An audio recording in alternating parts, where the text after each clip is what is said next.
Genèse, chapitre 19. Les deux anges arrivèrent à Sodome sur le soir, et Lot était assis à la porte de Sodome. Quand Lot les vit, il se leva pour aller au-devant d'eux, et se prosterna la face contre terre. Puis il dit, « Voici, mes seigneurs, entrez, je vous prie, dans la maison de votre serviteur, et passez-y la nuit. Lavez-vous les pieds, et vous vous lèverez de bon matin, et vous poursuivrez votre route. » Non, répondirent-ils, nous passerons la nuit dans la rue. Mais Lot les pressa tellement qu'ils vinrent chez lui et entrèrent dans sa maison. Il leur donna un festin et fit cuire des pains sans levain, et ils mangèrent. Il n'était pas encore couché que les gens de la ville, les gens de Sodome, entourèrent la maison, depuis les enfants jusqu'aux vieillards. Toute la population était accourue. Ils appelèrent Lot et lui dirent, « Où sont les hommes qui sont entrés chez toi cette nuit? Fais-les sortir vers nous, pour que nous les connaissions. » Lot sortit vers eux à l'entrée de la maison et ferma la porte derrière lui. Et il dit, « Mes frères, je vous prie, ne faites pas le mal. Voici, j'ai deux filles qui n'ont point connu d'homme. Je vous les amènerai dehors et vous leur ferez ce qu'il vous plaira. Seulement, ne faites rien à ces hommes, puisqu'ils sont venus à l'ombre de mon toit. » Ils dirent, « Retire-toi. » Ils dirent encore, « Celui-ci est venu comme étranger, et il veut faire le juge. Eh bien, nous te ferons pis qu'à eux. » Et, pressant Lot avec violence, ils s'avancèrent pour briser la porte. Les hommes étendirent la main, firent rentrer Lot vers eux dans la maison, et fermèrent la porte. Et ils frappèrent d'aveuglement les gens qui étaient à l'entrée de la maison, depuis le plus petit jusqu'au plus grand, de sorte qu'ils se donnèrent une peine inutile pour trouver la porte. Les hommes dirent à Lot, « Qui as-tu encore ici? Gendres, fils et filles, et tout ce qui t'appartient dans la ville, fais-les sortir de ce lieu, car nous allons détruire ce lieu, parce que le cri contre ses habitants est grand devant l'Éternel. L'Éternel nous a envoyés pour le détruire. » Lot sortit et parla à ses gendres qui avaient pris ses filles. « Levez-vous, dit-il, sortez de ce lieu, car l'Éternel va détruire la ville. » Mais aux yeux de ses gendres, il parut plaisanter.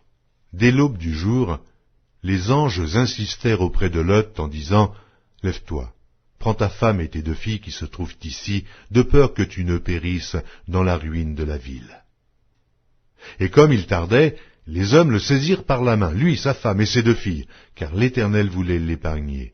Ils l'emmenèrent et le laissèrent hors de la ville. Après les avoir fait sortir, l'un d'eux dit, « Sauve-toi pour ta vie, ne regarde pas derrière toi, et ne t'arrête pas dans toute la plaine.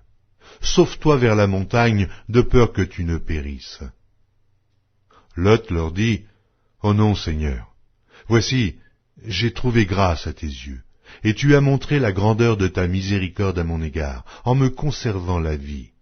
Mais je ne puis me sauver à la montagne, avant que le désastre m'atteigne, et je périrai. Voici, cette ville est assez proche pour que je m'y réfugie, et elle est petite, oh que je puisse m'y sauver. N'est-elle pas petite, et que mon âme vive? » Et il lui dit, « Voici, je t'accorde encore cette grâce, et je ne détruirai pas la ville dont tu parles. Hâte-toi de t'y réfugier, car je ne puis rien faire jusqu'à ce que tu y sois arrivé. C'est pour cela que l'on a donné à cette ville le nom de Tsoar. » Le soleil se levait sur la terre lorsque Lot entra dans Tsoar. Alors l'Éternel fit pleuvoir du ciel sur Sodome et sur Gomorrhe, du soufre et du feu, de par l'Éternel. Il détruisit ces villes, toute la plaine et tous les habitants des villes et les plantes de la terre. La femme de Lot regarda en arrière, et elle devint une statue de sel. Abraham se leva de bon matin pour aller au lieu où il s'était tenu en présence de l'Éternel.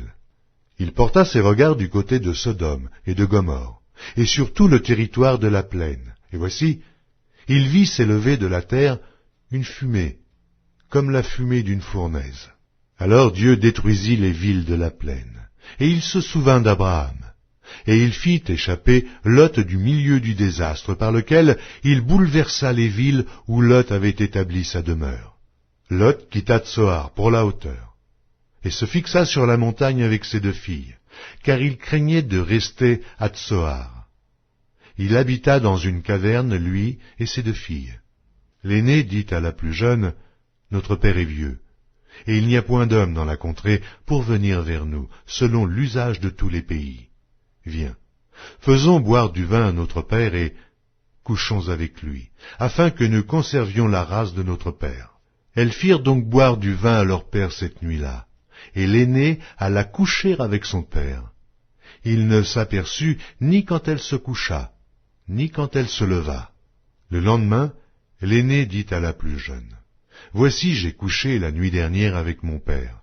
Faisons-lui boire du vin encore cette nuit, et va coucher avec lui, afin que nous conservions la race de notre père. » Elles firent boire du vin à leur père encore cette nuit-là, et la cadette alla coucher avec lui. Il ne s'aperçut ni quand elle se coucha, ni quand elle se leva. Les 2 filles de Lot devinrent enceintes de leur père. L'aînée enfanta un fils qu'elle appela du nom de Moab. C'est le père des Moabites jusqu'à ce jour. La plus jeune enfanta aussi un fils qu'elle appela du nom de Ben-Ami. C'est le père des Ammonites jusqu'à ce jour.